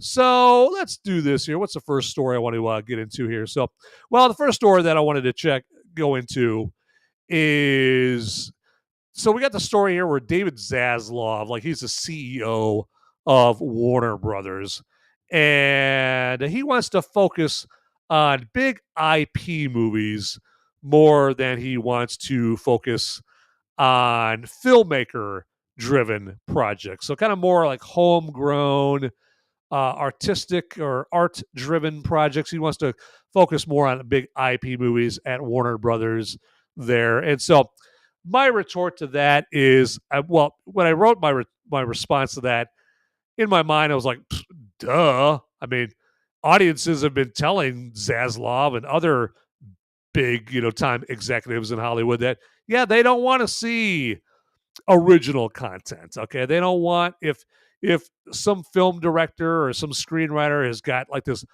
mind-blowing, earth-shattering, but original, not tied to Marvel, not tied to Star Wars, not tied to Disney, this mind-blowing original idea, think The Matrix or Inception, think mind-blowing stuff like that. If they've got an idea like that, it's not going to get made, at least not at Warner Brothers, because audiences here for the last few years, particularly since the pandemic, have told studio executives, no, we just want the same old dreck from Marvel and DC and Star Wars and Harry Potter and Disney and all that stuff. And so that's why I wrote, hey, why wouldn't Zaslav do this? Audiences have been sending studios a message. They don't want original movies by not seeing them at the theaters. A couple of Warner Brothers examples. Kevin Costner's Horizon movie, his first Horizon movie, or Juror Number 2, the Clint Eastwood movie. Bitching on X about original movies isn't enough. Got to spend that dough, okay? And so, some people might respond back, yeah, but, movies, they cost a lot of money. While out of the other side of out of their mouths, like, yep, and I spent that money on going to see Captain African American, last week, or I went and saw Black Adam, or I went and saw The Flash. It's like, well, you had plenty of money to go see shitty movies like those, but you didn't bother to spend that money instead, which is what it should be. You should spend your hard-earned dollars instead on good original content. Now, if the big IP, big IP, what's the word I'm looking for here? Project, or the big IP movie is good as well, then yeah, go spend your money on it. Reward quality, whether it's a big IP project, like a Marvel movie or a DC movie, or it's a high quality original project, okay? And nowadays, you don't have any excuse to go, how am I supposed to know if it's a good movie or not? I don't know. I don't want to go out there and plunk this money down, and then it sucks. You've got Metacritic. You've got Criticless, okay? You've got, what's that other one that I'm on? Letterboxd, okay? You got a number of different places you could go to see what the ratings are, okay? What's the other one? Cinema Score. You got Cinema Score. You got all these places you can go to see if the movie is good, okay? Forget Rotten Tomatoes. Don't look at Rotten Tomatoes. I know, Rotten Tomatoes, at least the critics score on Rotten Tomatoes. Forget what the critics say on Rotten Tomatoes. But you got a number of different places you could go to know, this original movie, I don't know what it is. It doesn't feel safe. It doesn't have the security blanket of Marvel or DC or Disney or Star Trek or Star Wars. It doesn't have my little security blanket, my little whoopee that I like to have before I decide to go see a movie. No, you could go to those. Cinema Score and Letterboxd and Criticless and see the score before you go and plunk down your hard-earned money. Okay, but not enough people. That takes work, and people don't do that there. So instead, they just go out and see the same old shit, and that's why you get big wigs at movie studios like David Zaslav and Warner Brothers going, "Hey, message received, people. Message received. We're going to focus on big IP movies instead." There you go, right there. So, all right. And hey, Mr. Scott Awesome. Hey, he's saying, see you next time. And hey, Mr. Scott Awesome, I appreciate you sticking around as long as you did tonight. And hopefully you liked the Val Kilmer tribute there. And hey, if you did, hey, feel free to, not just forward the link to this episode, but hey, forward the link to the Val Kilmer tribute there on my X page under Movies Merica, if you like. If you know anybody that you even remotely suspects likes Val Kilmer and Val Kilmer movies, Mr. Scott Awesome, by all means, it's all yours to distribute as you will. But yeah, we'll see you, Mr. Scott Awesome. Take care. And the next next story I wanted to talk about is John Boyega, still crying, still whining like a little bitch about the fact that his movie career has basically gone right into the dumpster ever since the Star Wars movies ended there. And the kind of him running his mouth like this, and basically just garbage coming out of his pie hole like we see here. It probably has something to do with why he's considered radioactive and no one wants to work with him right there. But before I read that, I got to wet my whistle here.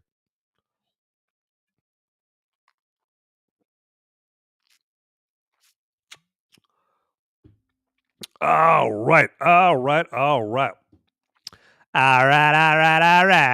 so what do we got here? So we got John Boyega, and we got the variety version of this story. But so John Boyega, he calls out Star Wars fans for being okay with black actors playing the best friend, but not the lead hero. Let's see what else he says here. Let me tell you, Star Wars always had the vibe of being in the most whitest, elitist space.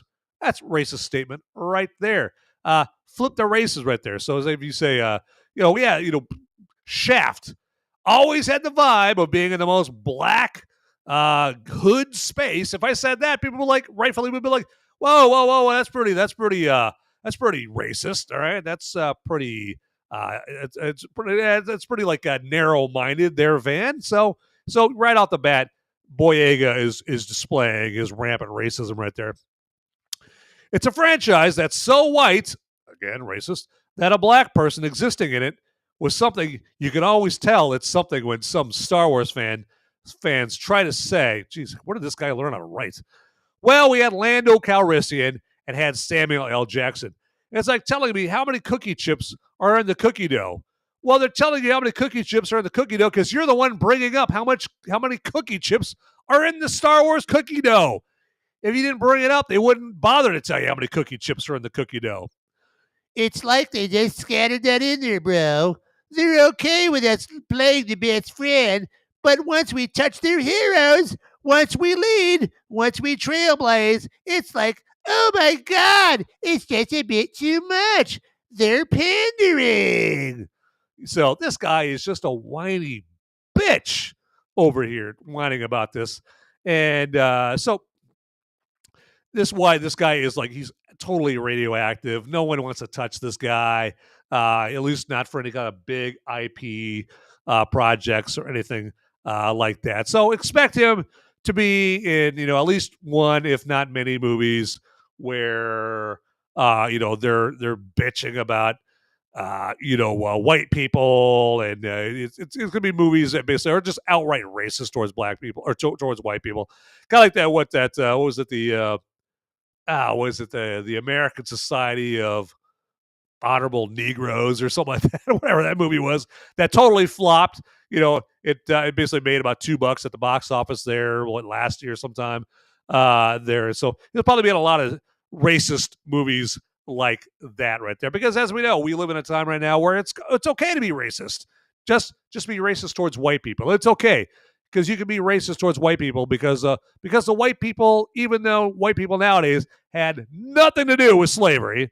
Okay, none of us were alive during slavery.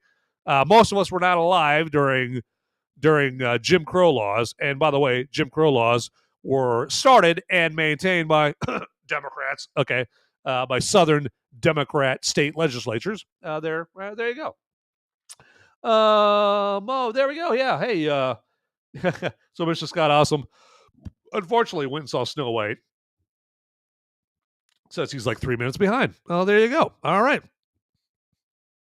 Absolutely right there. But I just appreciate cool people like Mr. Scott Awesome joining the show, like Beyond Formal and Lindy Rigg and other folks joining the show here.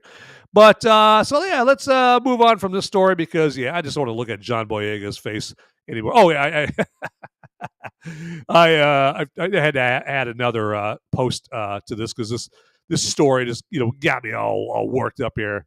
So I put it there. John Boyega, Rachel, you're pinned down. Rachel Zegler, John, cover me.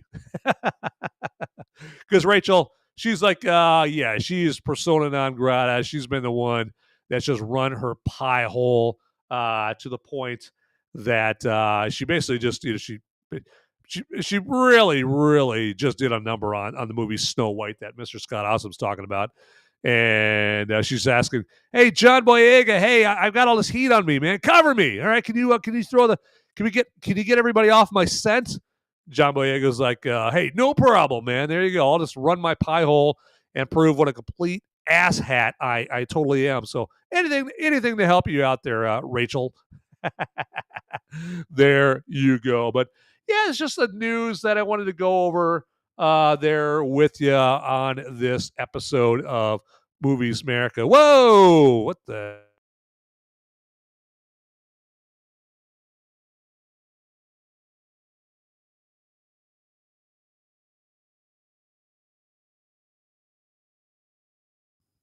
So you guys probably haven't even heard like the last few minutes here. Fucking Rumble Studio, I swear to God. Kicks you out right there.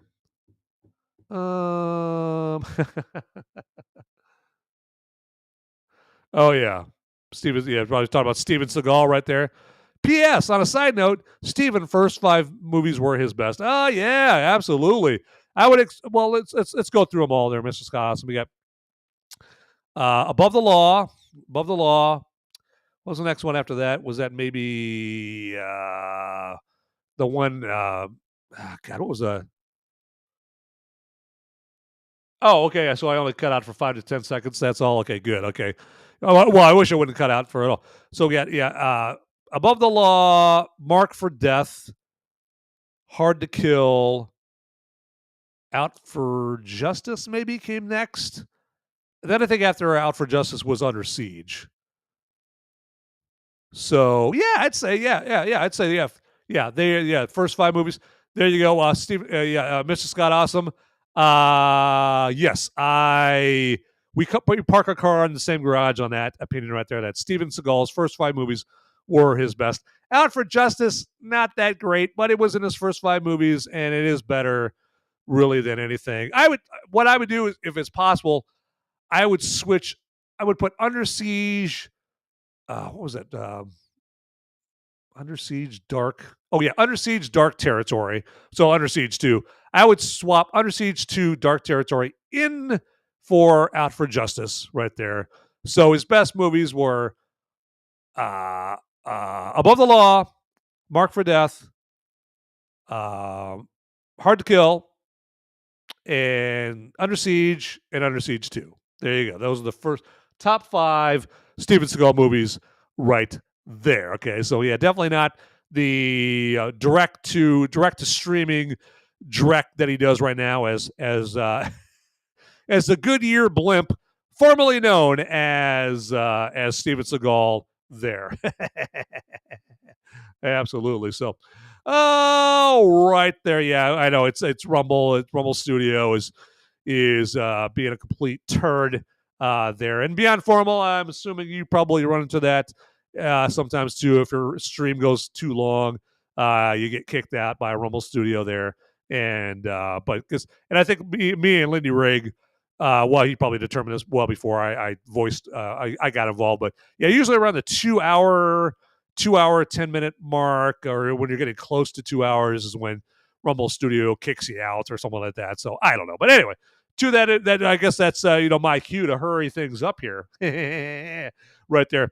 But I suppose I should tell you what movie I will be going over and spoiler-free reviewing this Sunday, and then going over in spoilery fashion next Thursday. And so the movie I will be going over, and I should say I decided this out of respect, as part of my tribute to Val Kilmer.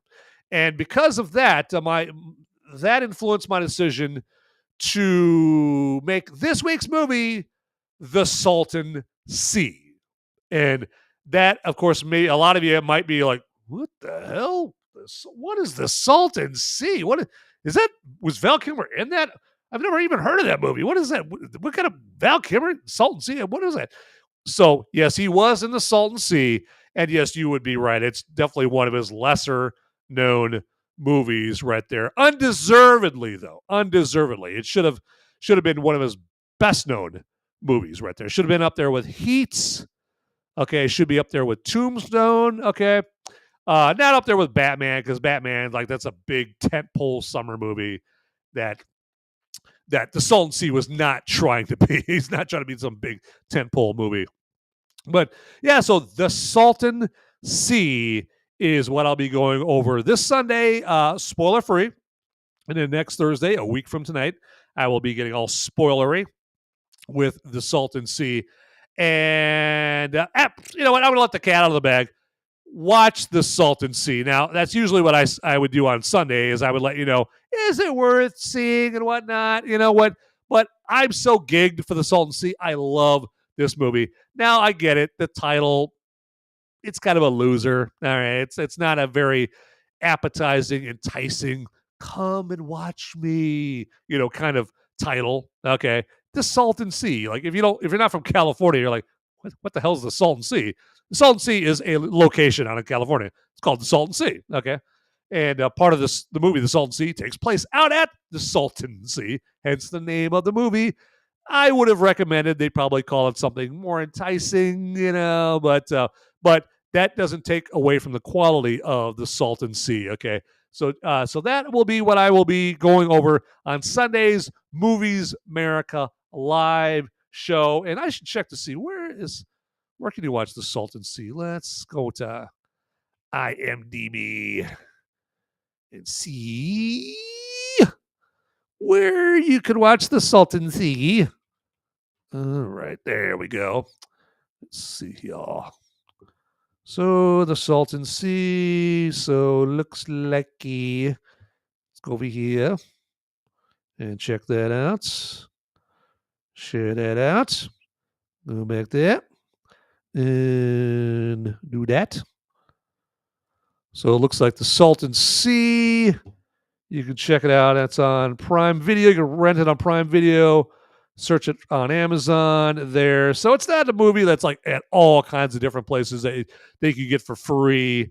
Like say if you got Hulu or Peacock or or Netflix or whatever. You're gonna have to pay a little bit for it, but believe me, that $3.99 is worth it. So it's a great movie. So check out The Salton Sea there, because it would be cool to like talk about that with folks before the show on or on the show on Sunday. So it would be fantastic to check that out right there. So, and again, that's just I probably would not be reviewing The Salton Sea this week if not for Val Kilmer passing away and leaving us in this world here. So, but all right, let's check out here. I want to make sure I'm not missing any chats. We got Beyond Formal there with the Trump Meister. There you go, right there, Mr. Tariffs himself, right there. And yeah, you know what? I like what he did with the tariffs. I mean, not that this is a political show, but I like what he did with the tariffs.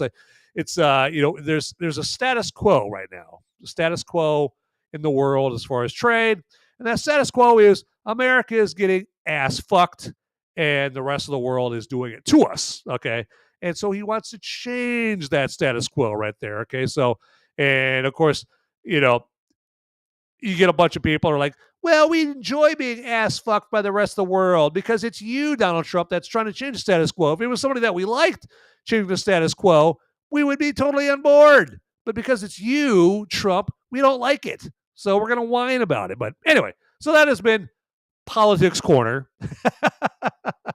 on a movie show. So there we go. All right. So, but it just popped into my head real quick and occurred to me to ask you, please, if you would, follow me on all the platforms that I'm on. Okay, I'm on Rumble and X and Facebook and Gab, and I'm on Instagram, but that's kind of a weak ass platform.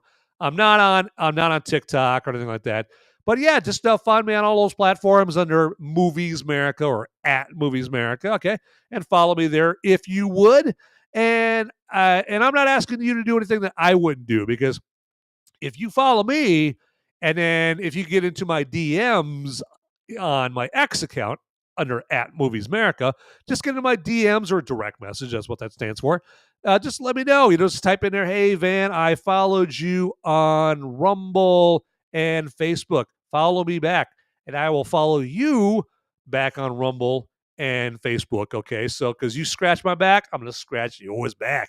All right, there. So yeah, you can go out right now on Rumble, follow me there. It costs you absolutely nothing. Go out on Facebook, follow me there. That costs you absolutely nothing. X the same way. Just look for at Movies Merica on X. And if you find more than one Movies Merica on X, trust me, mine's the one with a crap load of stuff on it. So.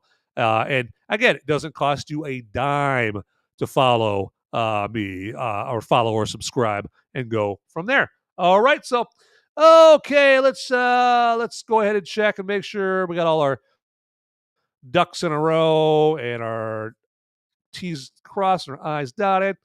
All right. Make sure we've got that. And yeah, I mean, I would say since we lost Val Kilmer, if you're like me, you're probably going to be like on a Val Kilmer, film festival mode. You're probably going to be in Val Kilmer Film Festival mode, at least going over the weekend and that kind of thing. So, and he's got plenty of Val Kilmer movies for you to choose from right there. But anyway, so to that point right there, as I always say, get out there, people. Those Val Kilmer movies aren't going to watch themselves. See ya.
Hey guys, don't leave the video quite yet. Okay, I've got the popo. They're coming after me, and I don't have much time to tell you, but you need to like and subscribe this video right here, down below. It's right down there. It's just waiting. It's waiting for you down there, okay? And make sure you watch these videos over here too. You'll be doing me a big favor. I'll be in handcuffs pretty soon. All right. Thanks for watching.